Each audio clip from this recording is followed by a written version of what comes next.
Hi guys, good morning all. Welcome to our channel.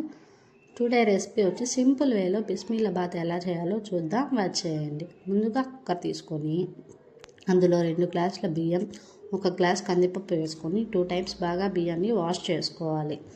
Wash చేసుకున్న తర్వాత 2 గ్లాసుల బియ్యానికి 4 గ్లాసుల నీళ్లు పోసుకొని 4.5 కూడా వేసుకోవచ్చు, ఎందుకంటే కందిపప్పు వేసాం కాబట్టి. అందులో 1/2 టీ స్పూన్ పసుపు, 1/2 టేబుల్ స్పూన్ రాళ్ళ ఉప్పు వేసుకొని స్టవ్ పైన పెట్టుకొని 4 విజిల్లు వచ్చేంత వరకు వెయిట్ చేయండి. రెసిపీ మా అక్క చేస్తుంది. తర్వాత నిమ్మకాయ సైజ్ అంత చింతపండు తీసుకొని నానబెట్టుకోవాలి.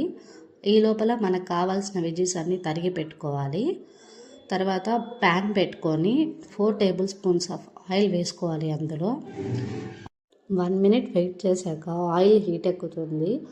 ఆయిల్ హీట్ ఎక్కాక అందులో ఆవాలు, ఉద్దిపప్పు వేసుకోవాలి.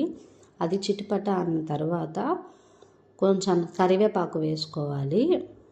కరివేపాకు వేసుకొని ఒక 1 మినిట్ తర్వాత అందులో మనం జీలకర్ర వేయాలి. 1 మినిట్ వెయిట్ చేశాక అందులో మనం తెల్లగడ్డ వేసుకోవాలి. తెల్లగడ్డ కొంచెం సాఫ్ట్ అయ్యాక అందులో ఆనియన్స్, పచ్చిమిరపకాయలు వేసుకొని కొంచెం ఆనియన్ సాఫ్ట్ అయ్యేంత వరకు వెయిట్ చేయాలి. మా అక్క చేతి బిస్మిల్లాబాత్ ఇదివరకు మా అక్క చాలాసార్లు చేసింది, ఎప్పుడూ వీడియో తీయలేదు. ఇదే ఫస్ట్ టైం తీస్తున్నాను. ఎలా ఉందో మీరే చూడండి.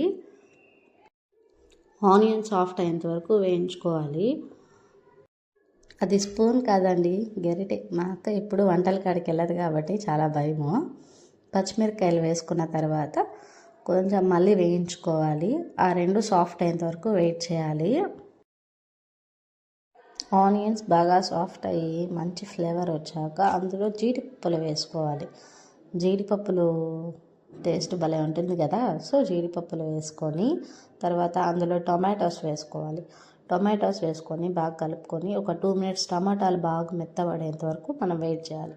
టమాటోలోని వాటర్ అంతా రిలీజ్ అయ్యి టమాటో మీద స్కిన్ సపరేట్ అయ్యేంత వరకు వెయిట్ చేయాలి. టమాటాలు బాగా సాఫ్ట్ అయిన తర్వాత మనకు కావాల్సిన వెజ్జీస్ వేసుకోవచ్చు. అందులో ఎన్ని వెజ్జీస్ వేసి అంత టేస్ట్ వస్తుంది.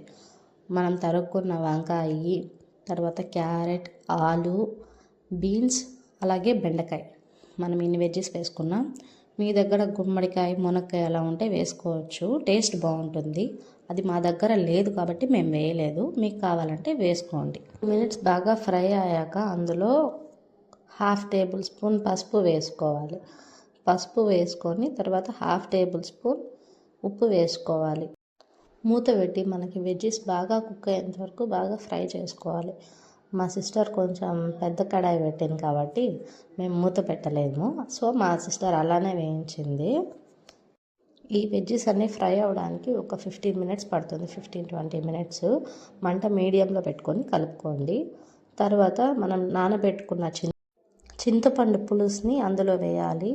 కొన్ని వాటర్ కూడా వేసుకోండి. ఒక 1/2 గ్లాస్, 1 గ్లాస్ అలా వేసుకొని మన వెజ్జీస్ కుక్ అయ్యేంత వరకు వెయిట్ చేయండి. ఒక 10 మినిట్స్ తర్వాత వెజ్జీస్ అంతా ఆ వాటర్ వల్ల కుక్ అయిపోతుంది. మనం వేసుకున్న వెజ్జీస్ అన్నీ కుక్ అయ్యి మనకి కొంచెం చిక్కబడ్డాక అందులో మనం కుక్కర్లో ఉడకబెట్టుకున్న రైసు ప్లస్ కందిపప్పు మనకి పటికి బాగా ఉడికిపోయి ఉంటుంది. సో అది వేసుకొని మనం బాగా కలుపుకోవాలి. వేసుకున్న వెజ్జీస్లో ఈ రైస్ అంతా బాగా కలిసే వరకు మనం గెరిటితో బాగా కలుపుకోవాలి. చూడండి, అసలు కుక్కర్ మాడకుండా కరెక్ట్గా వాటర్ ఎలా పోసిందో. ఒకసారి మీరు ట్రై చేయండి, రెసిపీ అయితే సూపర్గా ఉంటుంది. అందులో సాల్ట్ టేస్ట్ చూసుకోండి. మాకైతే కొంచెం తక్కువ అనిపించింది, వేసుకున్నాం.